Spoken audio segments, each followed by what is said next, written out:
Here you have to cut and paste this description into your video, and of course the description had links in it, and it had heavily worded marketing copy in it, and then we said you have to put these tags inside your tags.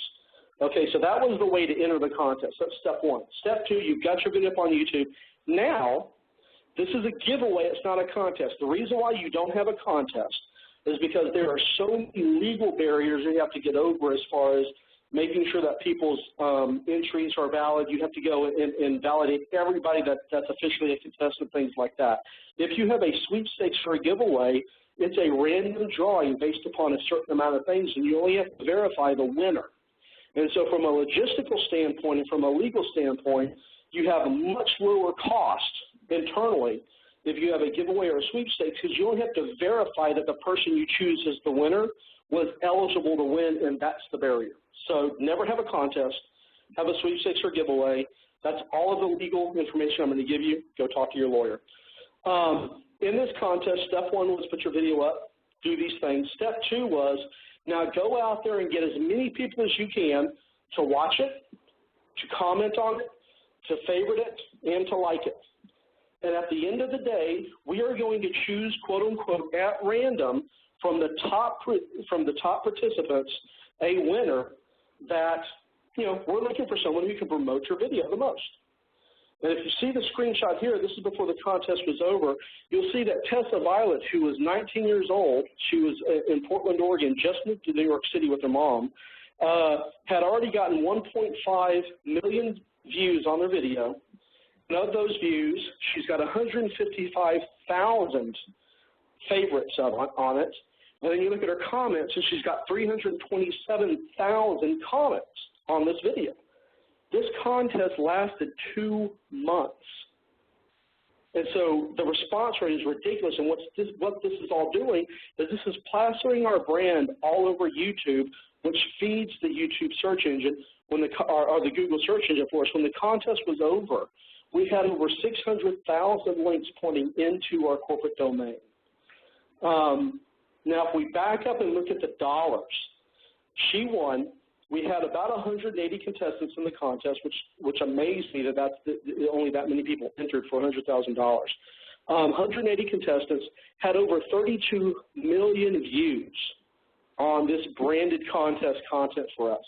If we would have gone and taken our $100,000 and launched this brand through an ad campaign, we figured if we did email or pay-per-click or something like that, that $100,000 would have gotten us about 50 to 60,000 impressions on the brand.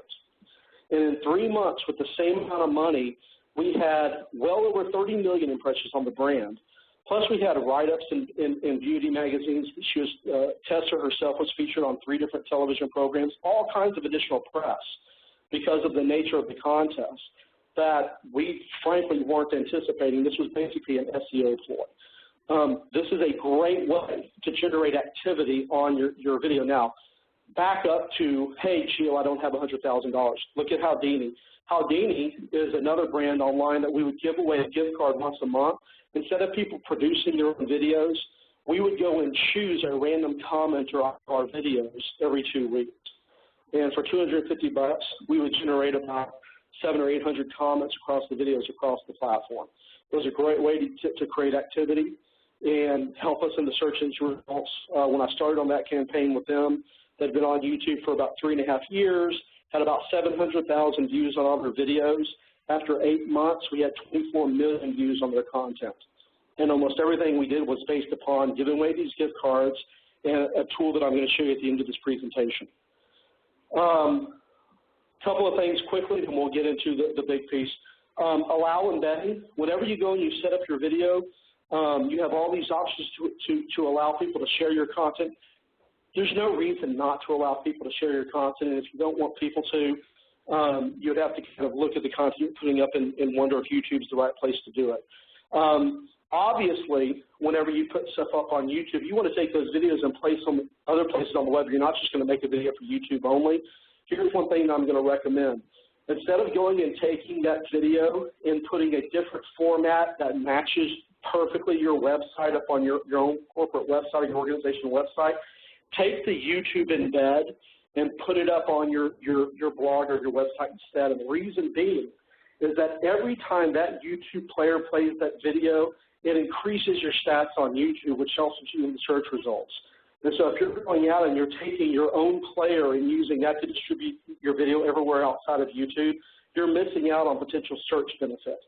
So you can customize the YouTube player to make it look a little bit better than the standard version, but even the screenshot you see there, that's just a basic YouTube video. I'm not a designer, but there's nothing that doesn't look bad at all to me. Now, going in and engaging audiences with your YouTube content outside of YouTube and looking for new donors. Obviously, you guys have a fan page that is running concurrently either with your organization or your campaign or your mission. We obviously want to make sure that you put your video up on your fan page. Now, again, I want you to take the link from YouTube, and Facebook allows you to upload a video. Do not do that because you can't see the views and the stats on that video. And even if you do have an account where you're allowed to do that, because most people don't, it affects you on YouTube and nowhere else. Take that video and you see a screenshot here. That's an embed from YouTube, and that video plays directly inside the Facebook page. So it's not like there's a different space for the user. But again, every single time that pops up on the page, it counts as an impression over on YouTube for us, increasing our search results on YouTube and inside of Google. Obviously, we want to post up on Twitter, and we want to encourage people to tell their friends to post the same stuff. So you see in this situation, the same video, Live Loud Texas, the originator of the video, said 45th Alternative Christian Rock Festival Dallas, gave a link. I came in afterwards and retweeted and asked people to retweet. And then you see, look at that list of people within about 10 minutes. All those are the people who are out there taking that and sending it out to all of their friends. So if you're looking on that Live Loud Texas site, there's about 6,000 people that follow it on that account. On my account, there's about 20,000. And then I went through and I looked at the accounts that the other people have, and there's anywhere from 2 people had over 10,000 people following them to a couple people had like 5,000, and the rest of them had like 1,500 people. I mean, within 10 minutes, that message was put in front of 100,000 people. It's an amazing way. And again, that's from the very beginning I talked about making the video compelling. That's why the video is so compelling, because it's ridiculously easy to get this content in front of other people. Now, building links into your YouTube content. We just as much as we want to go out and find people on YouTube and our social networks and get them in front, we still can't, or get them our content in front of them, we still can't forget that there's a whole world of websites out there that our content should be or could be relevant for. So we want to make sure that we are still going out to regular bloggers, we're going out to other organizations that do similar work to ours or that would appreciate our work, asking them to put our videos inside their websites, because Google sees whenever our videos are embedded in other websites, and YouTube sees it as well, and that helps the ranking of the video in both places. I'm going to show you some search results here in a second that demonstrate that. There's social media sites like Wikipedia that are free places for you to go and you post and embed your video content. Wikipedia is the 6th most important, or the 6th most heavily trafficked website on the planet. Having a link from Wikipedia into your video and into your corporate site is absolutely critical. And it's something anybody who's non-technical can do. So if you don't have a wiki page for your campaign or for your organization yet, get up there and create them. They're free. They're extremely easy to do. No reason on earth why you shouldn't have a link from the 6th most popular website on the planet.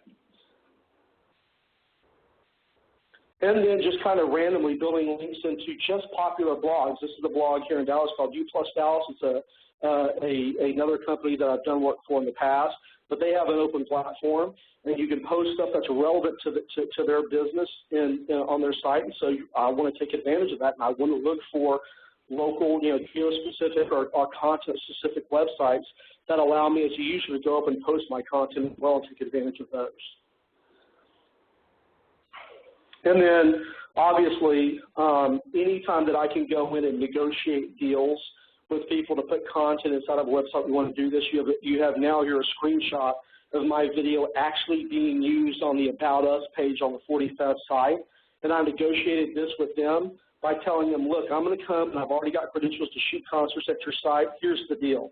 If I let you use my photography for free for all your marketing, then you have to embed my video on your site somewhere. Everybody's happy. They've got a cool video they can put up on their website that shows people what's going on. I've got a place that is the single most relevant place on the planet that my video should be. It's the official website for the event. And it's something that I negotiated. Now, super important that you don't go out and buy placement somewhere. Do not go out and pay someone in order to put your video inside their website. You might think it's just like an advertisement, but Google and YouTube, absolutely, it's one of the worst things you can do in their eyes, and they will delete your video off the site. So do not pay, but you can certainly negotiate, as long as there's no financial, transaction going on there. Okay, and the last huge thing I want to talk about, and I'm looking at the clock, and I think we're going to get through this here.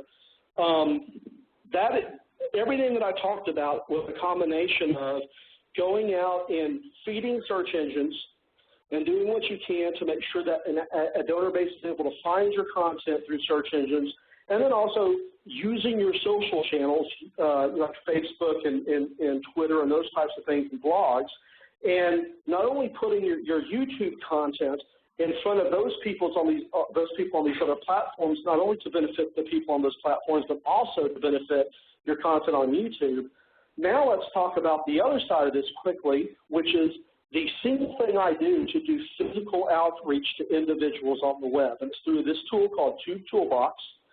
I use this tool every day. It's absolutely the most important thing I do within YouTube. And essentially what it does is you go, or let me back up one second.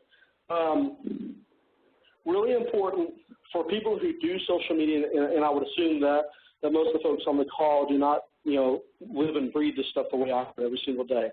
But one of the ways that I'm able to find success on the social media sites is I actually read the table or the terms of service, and I look for what their expectations are for my behavior as a marketer online. And one of the biggest, I guess, and there's no other, this doesn't sound nice, but it's just what it is, a hole or a loophole inside the terms of service on YouTube is that YouTube actually says that you are allowed to use bots or computer programs against their website just as long, and they were very specific about this, so they thought about this when they wrote this verbiage out.